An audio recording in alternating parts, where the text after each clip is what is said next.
ठीक है, मेटल का लिख के ले लिया। अब सेमीकंडक्टर मेटल का ग्राफ कैसा आता है? मेटल का ग्राफ कैसा आता है? ऐसा आता है।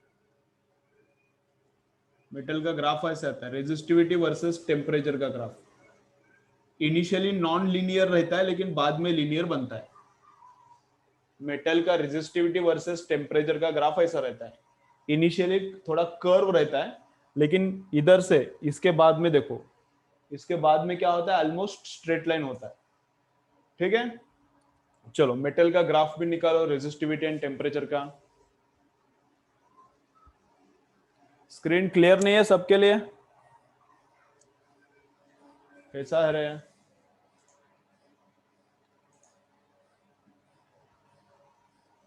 वीडियो क्लियर है क्या सबके लिए? बोलो कैसा है? अभी हो गया क्या? ठीक है ठीक है, चलो। तो कभी कभी बीच में ब्लर होता है, उसका टेंशन नहीं लेने का इतना। चलो अब सेमीकंडक्टर में क्या होता है देखते हैं, चलो। अब सेमीकंडक्टर में क्या होता है देखते हैं, चलो। तो सेमीकंडक्टर में अलग सिचुएशन है। सेमीकंडक्टर में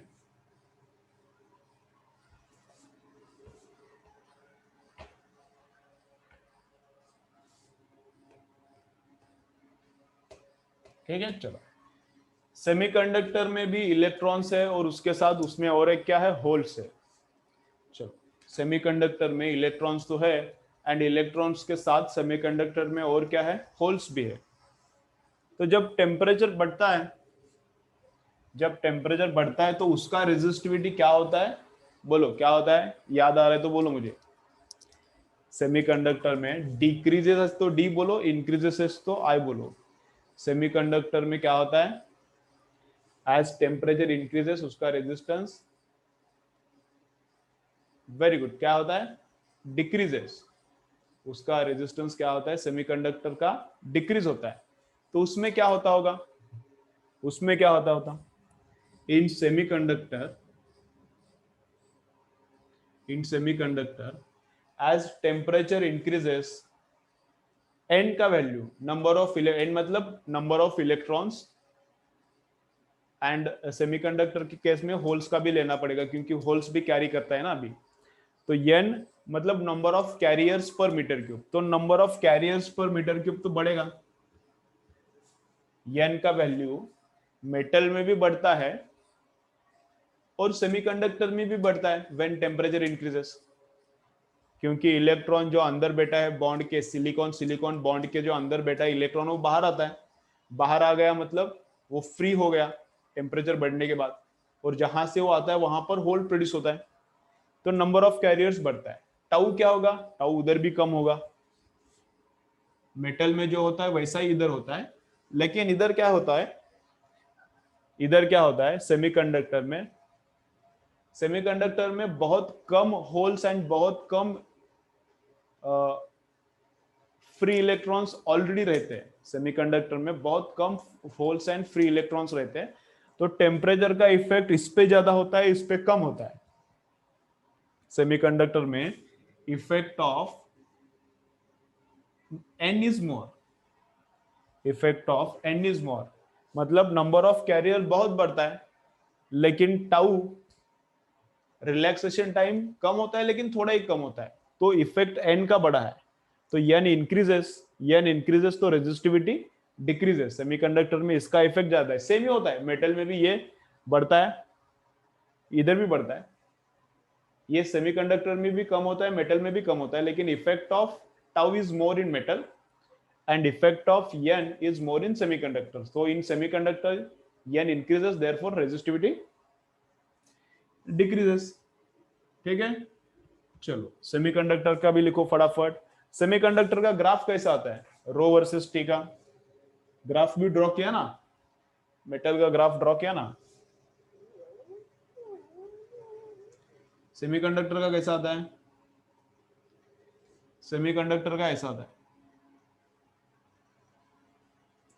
सेमीकंडक्टर का ऐसा आता है। क्यों? क्योंकि जब टेम्परेचर एब्सोल्यूट जीरो बनता है तब रेजिस्टिविटी कितना बनता है? इनफाइनाइट बनता है। At absolute zero, at 0 Kelvin, semiconductor, intrinsic semiconductor acts as an insulator. तो जब टेम्परेचर जीरो की तरफ जाता है रेजिस्टिविटी एकदम शॉर्ट अप होता है, इंफिनिटी की तरफ जाता है। चलो सेमीकंडक्टर का ड्रॉ करो, उसका भी एक्सप्लेनेशन लिखो।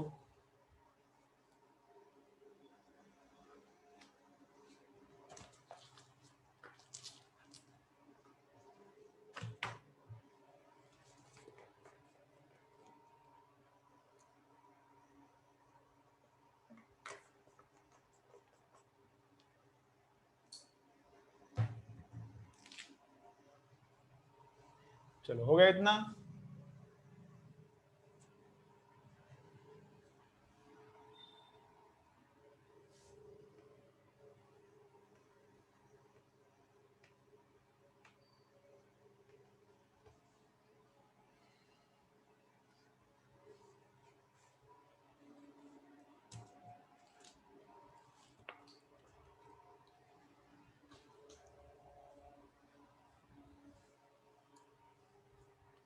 ठीक है, चलो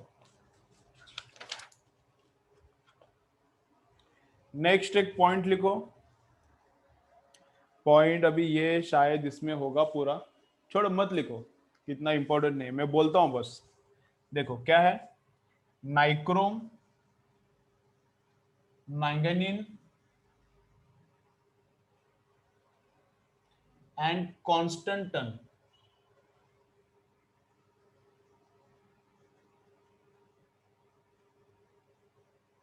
चलो फर्स्ट पॉइंट क्या है, मटेरियल्स फॉर स्पेसिफिक यूज में 4-5 पॉइंट्स है, वो बोलता हूं। देखो सिंपल सिंपल है। नाइक्रोम एलॉय है निकेल एंड क्रोमियम का, नाइक्रोम।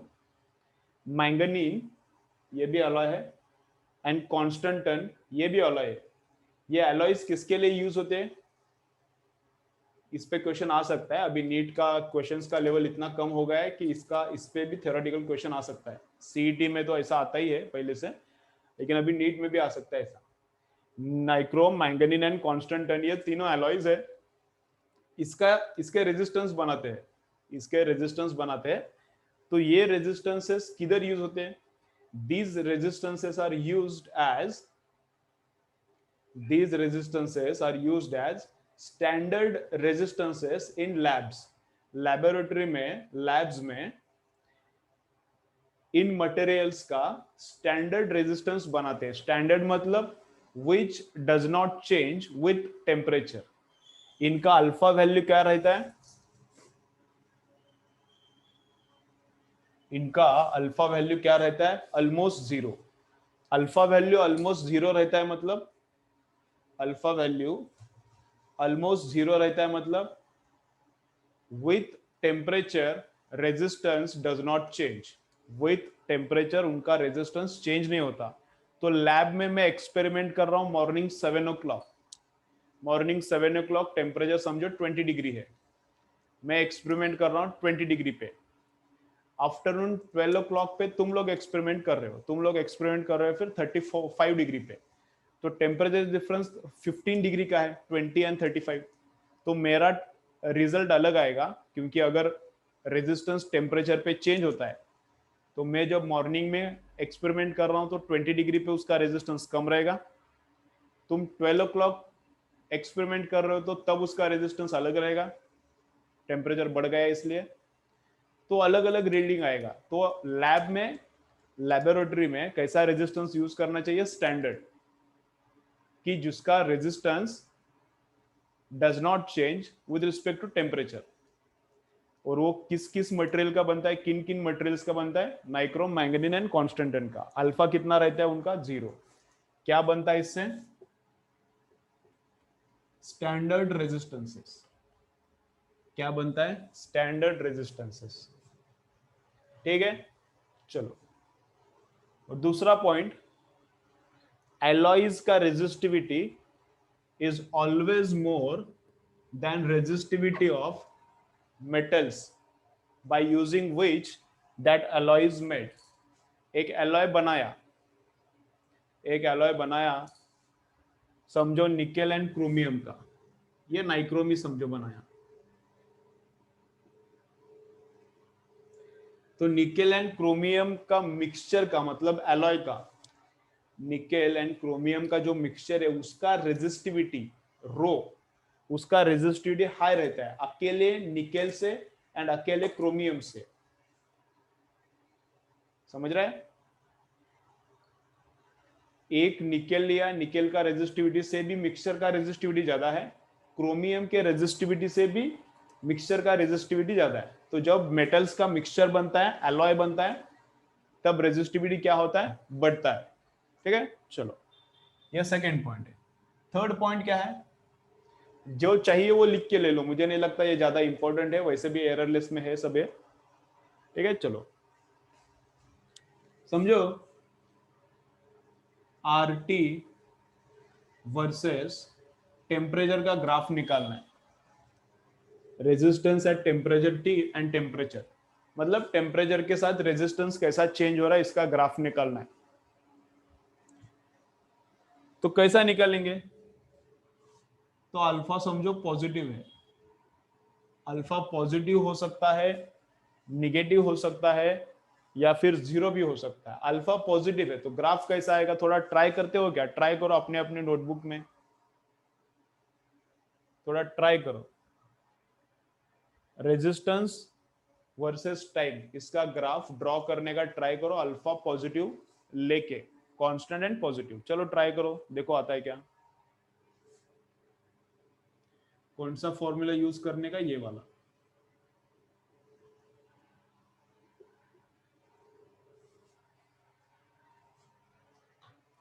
चलो देखो आ रहा है क्या, कैसा आएगा।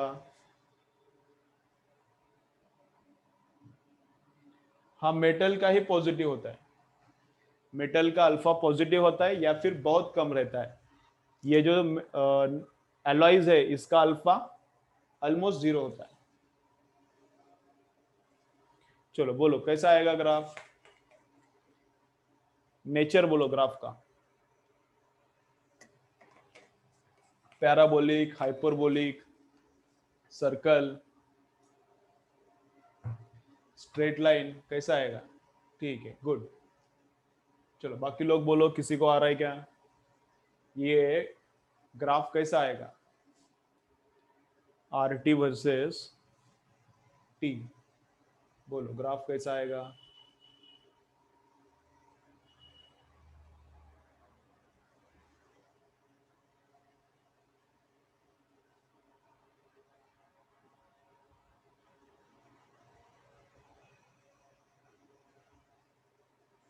चलो करो, करने का इधर देखो, इसको मैं थोड़ा इसको अंदर मल्टीप्लाई करके लेता हूँ, तो ये आर नॉट हो जाएगा, इसको सेकेंड टर्म लिखता हूँ, और आर नॉट से इसको मल्टीप्लाई करता हूँ तो t into alpha R naught. R naught से इसको मल्टीप्लाई किया, इधर लिखा, आर नॉट से इसको मल्टीप्लाई किया, इधर लिखा। ठीक है, चलो फिर उसके बाद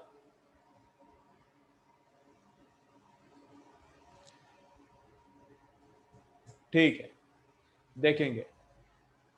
तो अभी क्या करने का, क्या करने का सोचा है हमने? इसका ग्राफ निकालने का। तो ग्राफ निकालते वक्त क्या करना है? चलो ग्राफ निकालते वक्त क्या है अपना, जो y एक्सिस पे प्लॉट करना है उसको y लिखो, जो तुम लोगों को y एक्सिस पे प्लॉट करना है उसको y लिखो, जो तुम लोगों को x एक्सिस पे प्लॉट करना है उसको x लिखो।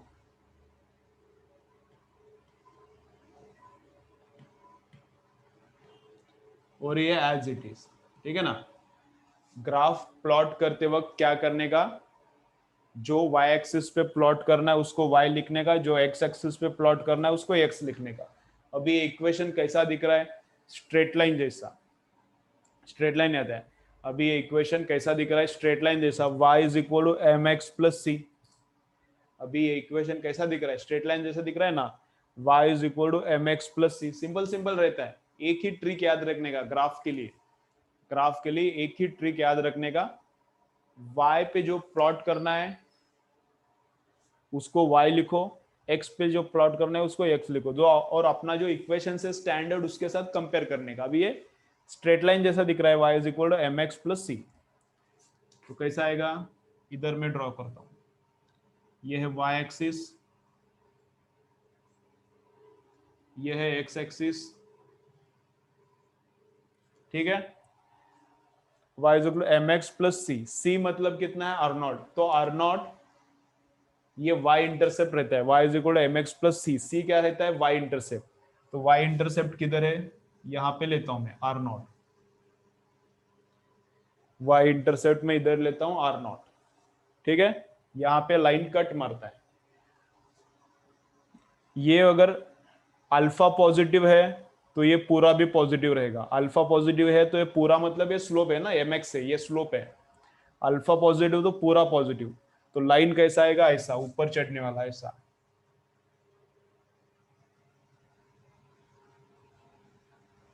इस एक्सिस पे क्या है, आरटी है, और इस एक्सिस पे क्या है, एक्स एक्सिस पे टेम्परेचर, तो ग्राफ कैसा आएगा, ऐसा, समझ रहे हैं ना।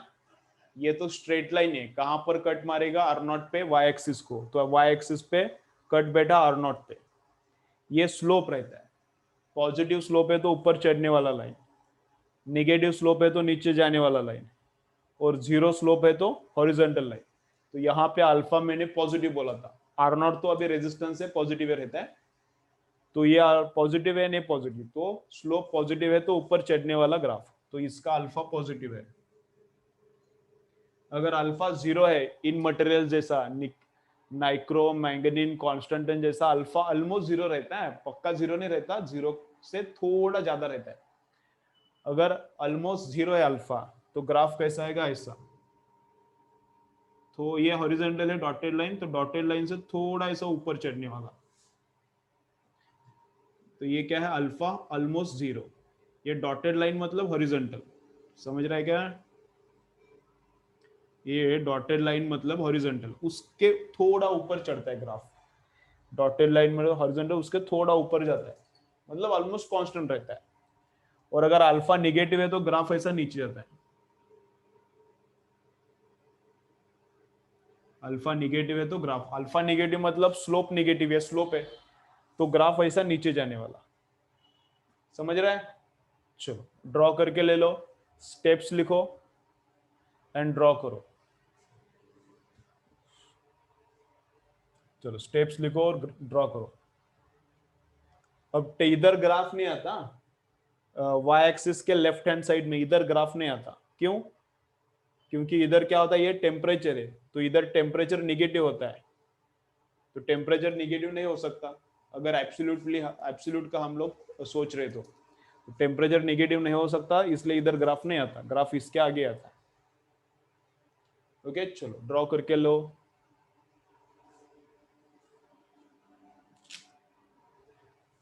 क्लियर, अगर कोई कंसेप्ट नहीं है तो बोलते जाओ, ये रिपीट करो वो रिपीट करो, ऐसा तुम लोग बोलते जाओ।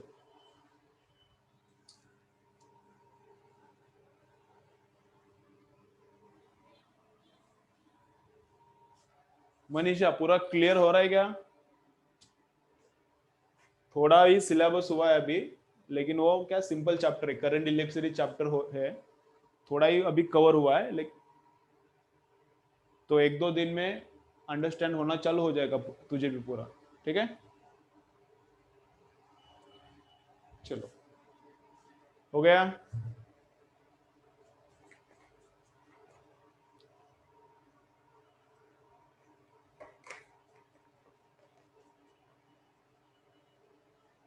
ठीक है।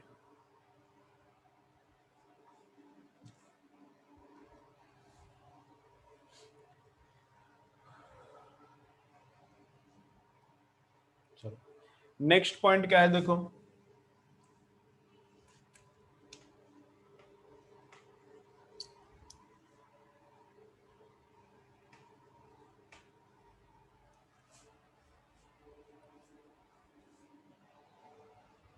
ठीक है चलो,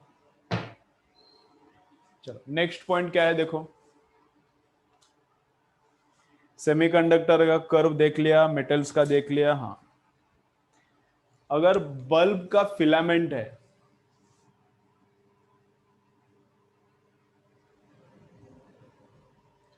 तो बल्ब का फिलामेंट का रेजिस्टिविटी क्या रहेगा और मेल्टिंग पॉइंट क्या रहेगा। बल्ब मतलब अभी ऐसा बल्ब दिखने को देखने को भी नहीं मिलता, रेयरली किधर तो हम लोग ये यूज करते हैं अभी, कौन सा जो फिलामेंट गर्म होता है और उसके बाद वो लाइट देता है, ऐसा वाला बल्ब। आजकल CFL रहता है, CFL भी गया अभी, मोस्ट ऑफ द जगह पे अभी LED ही रहता है। तो बल्ब का फिलामेंट मतलब वो येलो कलर का लाइट देने वाला बल्ब। पॉज हो गया? सबका ही पॉज हुआ है क्या? वीडियो सबका पॉज हुआ है क्या?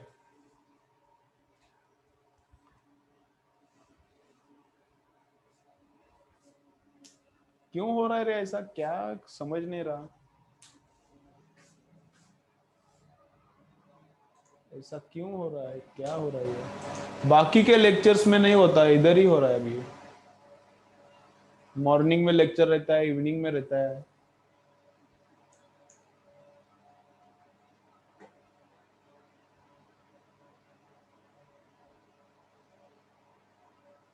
स्पीड तो नेट का एकदम फुल दिखा रहा है। ठीक है ठीक है, वापस एक बार कनेक्ट करो, फिर बंद करके वापस एक बार कनेक्ट करो। मैं बंद करता हूँ, रिपीट एक बार कनेक्ट।